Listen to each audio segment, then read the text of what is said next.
തിരുമൂലദേവൻ്റെ തിരുമന്ത്രം 8ാം തന്ത്രത്തിലെ ഉടലിൻ പഞ്ചഭേദം എന്ന കാണ്ഡത്തിലെ അടുത്ത ചില പാടലുകളിലേക്ക് നമുക്ക് പ്രവേശിക്കാം.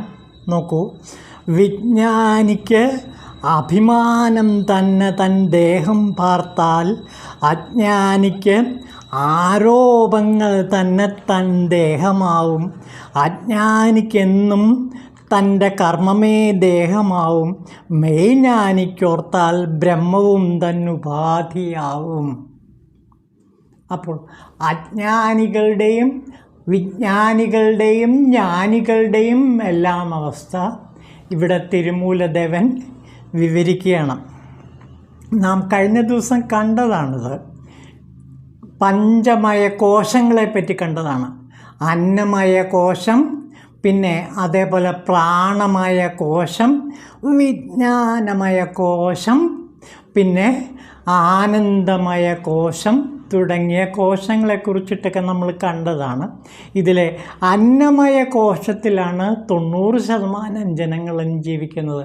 അതായത് സ്ഥൂല ശരീരത്തെ ആസ്പദമാക്കിക്കൊണ്ട് സ്ഥൂല ശരീരത്തിലെ വികാരങ്ങളെയും ഭാവങ്ങളെയും ഉൾക്കൊണ്ടുകൊണ്ട് ആ പഞ്ചേന്ദ്രിയങ്ങളുടെ അടിമകളായി പഞ്ചേന്ദ്രിയങ്ങളുടെ പിന്നാലെ പാഞ്ഞു പോകുന്ന സ്ഥൂല ശരീരികളായ അന്നമയ കോശത്തിൽപ്പെട്ട ആൾക്കാരാണ് അധികവും. അത് കഴിഞ്ഞാൽ പിന്നെ പ്രാണമയ കോശം, മനോമയ കോശം, പിന്നെ വിജ്ഞാനമയ കോശം, ആനന്ദമയ കോശം എന്നിങ്ങനെയുള്ള പല തലങ്ങളും ഉണ്ട്. അപ്പോൾ ഇതിലെ അന്നമയ കോശം മുതലുള്ള കോശങ്ങളെക്കുറിച്ച് നമ്മൾ കഴിഞ്ഞ ദിവസം കണ്ടതാണ്. അവ ഒന്നുകൂടി ആവർത്തിക്കുകയാണ്.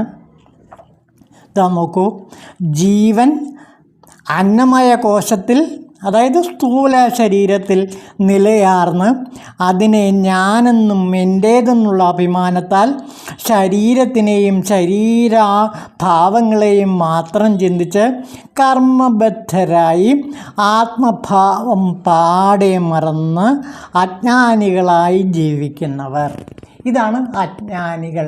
അപ്പോൾ അന്നമയ കോശത്തിൽപ്പെട്ടവർ അജ്ഞാനികളാണ്. പരിപൂർണമായ അജ്ഞാനം, മലം അധികമായി വ്യാപിച്ചു നിൽക്കുന്ന ആൾക്കാരെയാണ് അന്നമയ കോശത്തിൽപ്പെട്ടവർ എന്ന് പറയുന്നത്. അവർ അജ്ഞാനികളാണ് എന്ന് പറയണം. അതേസമയം വിജ്ഞാന സ്വരൂപരെ പറ്റി നോക്കൂ. വിജ്ഞാനകോശം, വിജ്ഞാന സ്വരൂപിണിയായ ബുദ്ധിയാണ് വിജ്ഞാനമയ കോശം. അപ്പോൾ ബുദ്ധിക്ക് പ്രാധാന്യമുള്ളവരാണ് വിജ്ഞാനമയ കോശത്തിലുള്ളത്. അതായത് വിജ്ഞാനം നാമരൂപങ്ങളായും ഗുണകർമ്മങ്ങളായും കാലദേശങ്ങളായും സംബന്ധിച്ചതാകയാൽ വിജ്ഞാനം അഥവാ ബുദ്ധി തന്നെയാണ് ആത്മാവിൻ്റെ ശക്തിമത്തായ ആവരണം. പിന്നെ പ്രാണമയ കോശമുണ്ട്, മനോമയ കോശമുണ്ട്, പിന്നെ വിജ്ഞാനമയ കോശം. ഈ മൂന്നും അടങ്ങിയ ഈ ശരീരത്തെ ലിംഗശരീരം എന്നാണ് പറയുന്നത്. നാം ഇത് കഴിഞ്ഞ ദിവസം കണ്ടതാണ്. വിജ്ഞാനമയം, പ്രാണമയം, മനോമയം എന്നീ കോശങ്ങളെ ലിംഗശരീരം അഥവാ സൂക്ഷ്മ ശരീരികൾ എന്നാണ് പറയുന്നത്. വിജ്ഞാനികൾ എന്ന് ഇവരെ പറയാം. ഈ വക സൂക്ഷ്മജീവന്മാർ ഭൂതങ്ങളുടെ എല്ലാം തന്മാത്രകളും സൂക്ഷ്മേന്ദ്രിയങ്ങളും കൊണ്ടവരാകയാൽ സ്ഥൂല ശരീര സൃഷ്ടിക്കോ സൂക്ഷ്മ അനുഭവ തലങ്ങളിലേക്കോ കിടന്ന് വിഷമിക്കുന്നവരില്ല. അവരിൽ അഹങ്കാരത്തോട് ജീവജ്ഞാനവും നിലനിൽക്കും. അതായത് അഹങ്കാരം അവർ നിലനിർത്തുന്നു. ഇതാണ് തൈജസന്മാർ എന്നാണ് ഇതിനെ താത്വികമായ ഭാഷയിൽ, തത്വചിന്തയുടെ ഭാഷയിൽ പറഞ്ഞത്. അപ്പോൾ തൈജസന്മാർ. പിന്നെ പ്രാണമനോവിജ്ഞാനമയ കോശങ്ങൾക്കുള്ളിൽ വളരെ വലിപ്പത്തിൽ ആത്മാവിനെ ആവരണമിട്ട് മറച്ചു നിൽക്കുന്നതാണ് ആനന്ദമയ കോശം. ഇത് ആത്മാവിനോട് വളരെ അടുത്ത് നിൽക്കുന്നതാണ് ആനന്ദമയ കോശം. ആത്മാവിൻ്റെ തൊട്ടടുത്തുള്ളതായാൽ ആത്മധർമ്മം ഇതിൽ നിഴലിട്ട് നിൽക്കും. ആനന്ദമയ കോശത്തിനരികിലെത്തിയ ജീവൻ മറ്റെല്ലാം മറന്ന് ആനന്ദ നിർവൃതിയിലാഴുന്നു. ജീവൻ തന്നെയോ മറ്റുള്ളതിനെയോ സത്യത്തെയോ അസത്യത്തെയോ ഒന്നും തന്നെ അറിയാത്ത സുഷുപ്ത അവസ്ഥ, അതാണ് ഇവർക്കുള്ളത്. ഇത് അജ്ഞാനവും കുറച്ചൊക്കെ ഉണ്ടാവും. ഒന്നിനെയും അറിയായിക എന്ന അജ്ഞാനം ഇവരുടെ ജീവനിൽ കാണാം. ജീവൻ്റെ പ്രജ്ഞ സുഷുപ്തി അവസ്ഥയിൽ അഥവാ തന്നെ തന്നെ അടങ്ങി ഘനീഭവിച്ചിരിക്കുന്ന ഘനീഭൂത നിലയാണിത്. ആ കാരണത്താൽ ആനന്ദമയ കോശത്തിലെത്തിയ ജീവന്മാരെ പ്രാജ്ഞർ എന്ന് പറയുന്നു. അപ്പോൾ വിജ്ഞാനികളും പ്രാജ്ഞരുമായിട്ടുള്ള ആൾക്കാർ. അപ്പോൾ അജ്ഞാനികൾ, വിജ്ഞാനികൾ, പ്രാജ്ഞർ എന്നിങ്ങനെയുള്ള പല തരംതിരിവുകൾ അവരുടെ മാനസിക അവസ്ഥയെ അനുസരിച്ചിട്ട് അവരുടെ ആത്മാവിൻ്റെ ഉയർച്ചയെ അനുസരിച്ച് നമുക്ക് കാണാവുന്നതാണ്.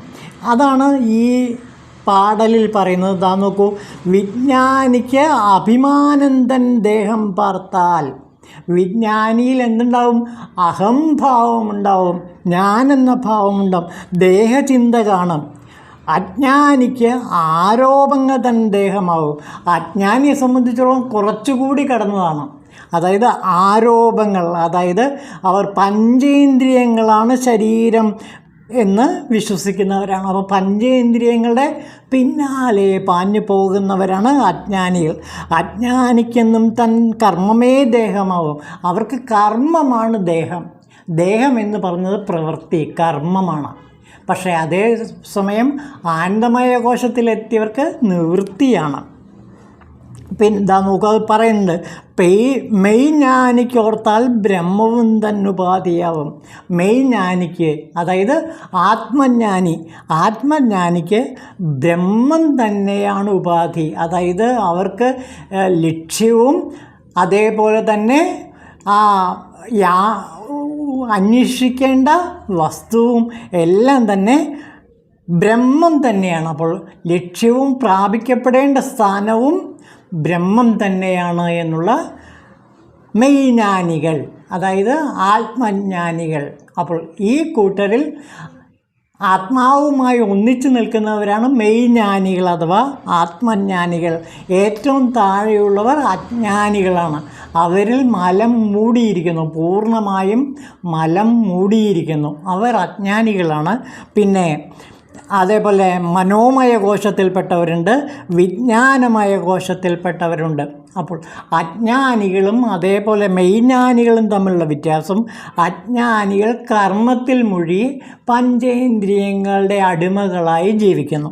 എന്നാൽ മെയ്ജ്ഞാനികളാകട്ടെ പഞ്ചേന്ദ്രിയങ്ങൾ അധിപനായി ബ്രഹ്മത്തെ തന്നെ ഉപാധിയായി സ്വീകരിച്ചുകൊണ്ട് ബ്രഹ്മം തന്നെ ലക്ഷ്യമായി കരുതിക്കൊണ്ട് ജീവിക്കുന്നവരാണ് മെയ്ജ്ഞാനികൾ അഥവാ ആത്മജ്ഞാനികൾ. ഇനി അജ്ഞാനികളെക്കുറിച്ച് വീണ്ടും പറയണം. മലമാണ് ദേഹമെന്ന് കരുതാത്ത മൂഢനേതോ സ്ഥലമെന്ന് തെറ്റിദ്ധരിച്ചിടുന്നുണ്ട്.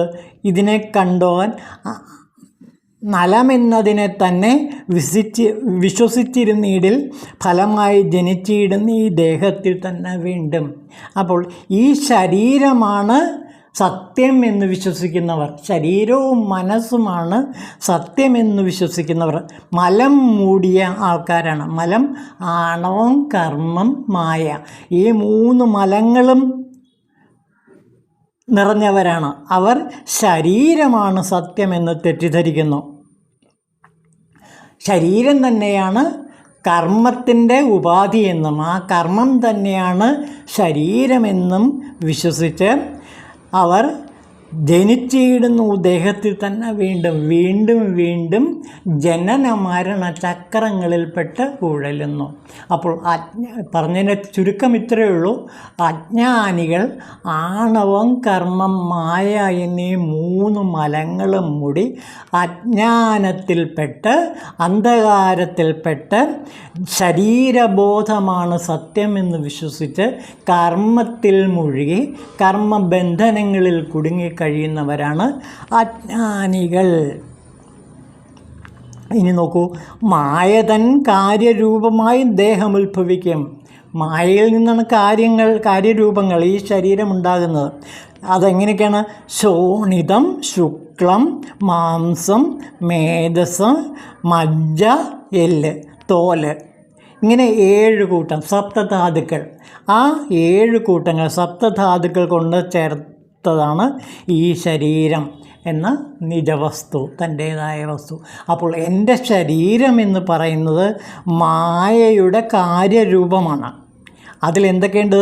ശോണിതം, ശുക്ലം, മാംസം, മേധസ്, മജ്ജ, എല്ല്, പിന്നെ തോല്. ഇതാണ് നമ്മുടെ ശരീരത്തിലുള്ള സപ്തധാതുക്കൾ. അപ്പോൾ സപ്തധാതുക്കളെ കൊണ്ടാണ് ഈ ശരീരത്തെ രൂപവത്കരിച്ചിരിക്കുന്നത്. അപ്പോൾ എൻ്റെ ശരീരം എന്ന് പറയുന്നത് ഏതൊക്കെയാണ്? മായയുടെ ഒരു കാര്യരൂപമാണ്. മായയിൽ നിന്നാണ്, അതിൻ്റെ കാര്യരൂപമായിട്ടാണ് എൻ്റെ ശരീരം ഉത്ഭവിച്ചിരിക്കുന്നത്. ശരീരം എങ്ങനെയാണെന്ന് നോക്കൂ. ശോണിതം, രക്തം, ശുക്ലം, മാംസം, മേധസ്, മജ്ജ, എല്ല്, തോല്, ഇങ്ങനെയാണ് ഈ ശരീരത്തിലെ സപ്തധാതുക്കൾ. ഈ സപ്തധാതുക്കൾ കൂട്ടിച്ചേർത്തിട്ടാണ് നമ്മുടെ ശരീരമുണ്ടായിരിക്കുന്നത്. അപ്പോൾ നമ്മുടെ ശരീരം എന്ന് പറയുന്നത് ഈ 7 ധാതുക്കളെ കൊണ്ടാണ്. ഏതൊക്കെയാണ്? ശോണിതം, ശുക്ലം, മാംസം, മേധസ്, മജ്ജ, എല്ല്, തോല്. ഇതാണ് ശരീരത്തിൻ്റെ കൂടിച്ചേർന്ന അവസ്ഥ. അപ്പോൾ ശരീരത്തെ പിരിച്ചു നോക്കിയാൽ ഈ 7 ധാതുക്കൾ കാണാം. അപ്പോൾ അതിപ്രാചീന കാലത്ത് തന്നെ ശരീരത്തെ നൂലിഴ പിരിച്ചു കൊണ്ടുള്ള പഠനങ്ങൾ ഉണ്ടായിട്ടുണ്ട്. അതിലേറ്റവും പഴയത് ഒരു ഉപനിഷത്താണ്. ആ ഉപനിഷത്തിൻ്റെ പേര് തന്നെ ശാരീരികോപനിഷത്തെന്നാണ്. നമുക്ക് ആ ശാരീരികോപനിഷത്തിലേക്കൊന്ന് കടന്നു നോക്കാം. ശാരീരികോപനിഷത്ത് ശരീരത്തെക്കുറിച്ചുള്ളൊരു ശാസ്ത്ര സത്യം വിശദീകരിക്കുന്ന ഭാവമാണ്. ഇതാ നോക്കൂ, ഭൂമി തുടങ്ങിയ പഞ്ചഭൂതങ്ങളുടെ സഞ്ചയമാകുന്നു ശരീരം. ഇതിൽ കഠിനമായുള്ളത് ഭൂമിയും, ദ്രവമായിട്ടുള്ളത് ജലവും, ഉഷ്ണമായുള്ളത് തേജസ്സും, ചരിക്കുന്നത് വായുവും, സുഷിരം ആകാശവുമാകുന്നു. ശ്രോത്രം തുടങ്ങിയ ജ്ഞാനേന്ദ്രിയങ്ങളാണ് ശ്രോത്രം തുടങ്ങിയവ ജ്ഞാനേന്ദ്രിയങ്ങളാണ്. ആകാശത്തിൽ ശ്രോത്രവും, വായുവിൽ ത്വക്കും, തേജസ്സിൽ ചക്ഷുസും, ജലത്തിൽ നാക്കും, ഭൂമിയിൽ ഘ്രാണവും, ശബ്ദം, സ്പർശം, രൂപം, രസം, ഗന്ധം എന്നിവയുമാണ് ഈ ഭൂമി തുടങ്ങിയ പഞ്ചമഹാഭൂതങ്ങളിൽ നിന്നുണ്ടാകുന്നത്. പിന്നെ വാക്ക്, കയ്യ്, കാല്, വായു, ഉപസ്ഥം എന്നിവ കർമ്മേന്ദ്രിയങ്ങളാണ്. ഇവിടെ വിഷയങ്ങൾ യഥാക്രമം വചനം, ദാനം, ഗമനം, വിസർജനം, ആനന്ദം എന്നിവയാകുന്നു. ഇവ ഭൂമി തുടങ്ങിയ മഹാഭൂതങ്ങളിൽ നിന്ന് ക്രമേണ ഉൽപ്പന്നങ്ങളായവയാണ്. പിന്നെ മനസ്സ്, ബുദ്ധി, അഹങ്കാരം, ചിത്തം എന്നിവ അന്ധഃകരണ ചതുഷ്കയമാകുന്നു. ഇവയുടെ വിഷയങ്ങൾ യഥാക്രമം സങ്കല്പ വികല്പങ്ങൾ, അധ്യവസായം, അഭിമാനം, അവധാരണം എന്നിവയാണ്. മനസ്സിൻ്റെ സ്ഥാനം ഗളത്തിൻ്റെ അന്ത്യഭാഗത്തും, ബുദ്ധിയുടെ സ്ഥാനം മുഖവും, അഹങ്കാരത്തിൻ്റെ സ്ഥാനം ഹൃദയവും, ചിത്തത്തിൻ്റെ സ്ഥാനം നാഭിയുമാണ്. കണ്ടോ, ശരീരാവയവങ്ങളെ കുറിച്ചിട്ട് ഇവിടെ വളരെ വ്യക്തമായിട്ട് ശാരീരികോപനിഷത്തിൽ പറയുകയാണ്. മനസ്സിൻ്റെ സ്ഥാനം എവിടെയാണ്? ഗളത്തിൻ്റെ കഴുത്തിൻ്റെ അന്ത്യഭാഗത്ത്.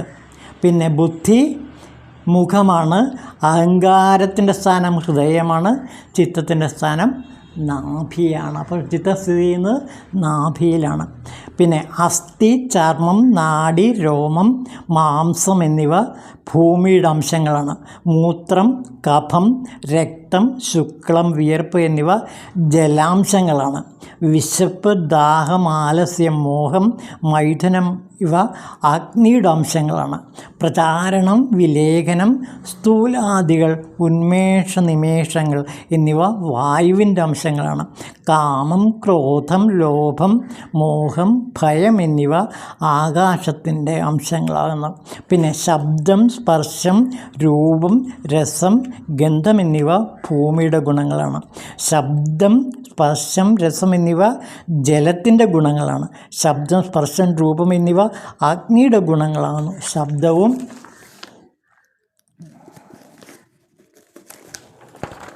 സ്പർശവും വായുവിൻ്റെ ഗുണങ്ങളാണ്. ശബ്ദം മാത്രം ആകാശത്തിൻ്റെ ഗുണവും. ഗുണത്രയം എന്നത് സാത്വികം, രാജസം, താമസം ഇവയാണ്.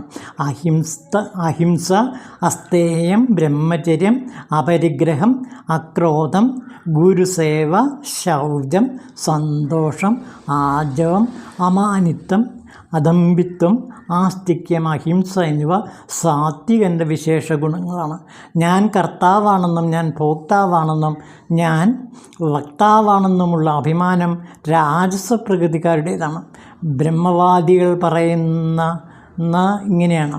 പിന്നെ നിദ്ര, ആലസ്യം, മോഹം, രാഗം, മൈഥുനം, മോഷണം എന്നിവ താമസ പ്രകൃതിക്കാരുടേതാണ്.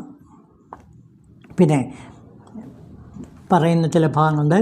ജാഗ്രത്, സ്വപ്ന, സുഷുപ്തി, തുരീയ എന്നീ 4 അവസ്ഥകളും ജ്ഞാനേന്ദ്രിയം, കർമ്മേന്ദ്രിയം, 4 അന്ധകരണങ്ങൾ എന്നിവയും ചേർന്നാണ് ജാഗ്രത്. സ്വപ്നത്തിൽ 4 അന്ധകരണങ്ങൾ വസിക്കുന്നു. സുഷുപ്താവസ്ഥയിൽ കേവലം ചിത്തം മാത്രം വസിക്കുന്നു. തുരീയത്തിൽ ജീവൻ മാത്രമേ ഉണ്ടായിരിക്കുള്ളൂ. ഉന്മീലിത നാമലീതികളുടെ മധ്യേ സ്ഥിതി ചെയ്യുന്ന ജീവൻ പരമാത്മാവിൻ്റെ മധ്യേ ക്ഷേത്രജ്ഞനെന്ന് പറയപ്പെടുന്നു. ജ്ഞാനേന്ദ്രിയങ്ങൾ, കർമ്മേന്ദ്രിയങ്ങൾ, പഞ്ചപ്രാണങ്ങൾ, മനസ്സ്, ബുദ്ധി എന്നിങ്ങനെ 17 എണ്ണവും സുസൂക്ഷ്മങ്ങളായ ലിംഗമാണെന്ന് പറയപ്പെടുന്നു. മനസ്സ്, ബുദ്ധി, അഹങ്കാരം, ആകാശം, വായു, അഗ്നി, ജലം, ഭൂമി എന്നിവ പ്രകൃതിയുടെ അഷ്ടവികാരങ്ങളാണ്. ശ്രോത്രം, ത്വക്ക്, നേത്രം, ജിഹ്വ, നാസിക ഇവ 5ഉം ഗുദം, ഉപസ്ഥം, ഹസ്തപാദങ്ങൾ, വാണി ഇവ 5ഉം ശബ്ദം, സ്പർശം, രൂപം, രസം, ഗന്ധം എന്നീ 5ഉം ചേർന്ന് 23 പ്രകൃതി തത്വങ്ങൾ ഉണ്ടാകുന്നു. 24ാമത്തേതായ അവ്യക്തത്തിന് വളരെ പ്രാധാന്യമുണ്ട്. പുരുഷൻ അതിനും അതീതനാണ്. ഇതാണ് ശാരീരിക ഉപനിഷത്തിൽ പറയുന്ന ആ നൂലിഴ തിരിച്ചുള്ള സത്യവചനം. ഇതിനെക്കുറിച്ച് കൂടുതൽ പഠനങ്ങൾ നടത്താവുന്നതാണ്. ഇത് ഭാരതീയമായ ഒരു ശരീരശാസ്ത്ര ഘടനയാണ്. ഈ ശാസ്ത്രഘടന തന്നെയാണ് ഭാരതീയ ദാർശനിക ഗ്രന്ഥങ്ങൾ പിൽക്കാലത്ത് വികസിപ്പിച്ച് എടുത്തിട്ടുള്ളതും. ആയുർവേദം തുടങ്ങിയ ആരോഗ്യരംഗത്തെ പരിപാലനങ്ങൾ പലപ്പോഴും ഈ ശാരീരികോപനിഷത്തുമായി ബന്ധപ്പെട്ടുകൊണ്ട് വികാസം പ്രാപിച്ച് വന്നതാണ് എന്ന് നമുക്ക് കാണാവുന്നതാണ്. ഇതാണ് തിരുമൂലരുടെ 8ാം തന്ത്രത്തിലെ ഉടലിൻ പഞ്ചഭേദത്തിലെ പ്രധാനപ്പെട്ട ചില ഭാഗങ്ങൾ. ഇനി കുറച്ചുകൂടിയുണ്ട്, അത് നമുക്ക് അടുത്ത ദിവസം എടുക്കാം. ഓം ശിവായ തിരുമൂലർ ദേവായ നമഃ.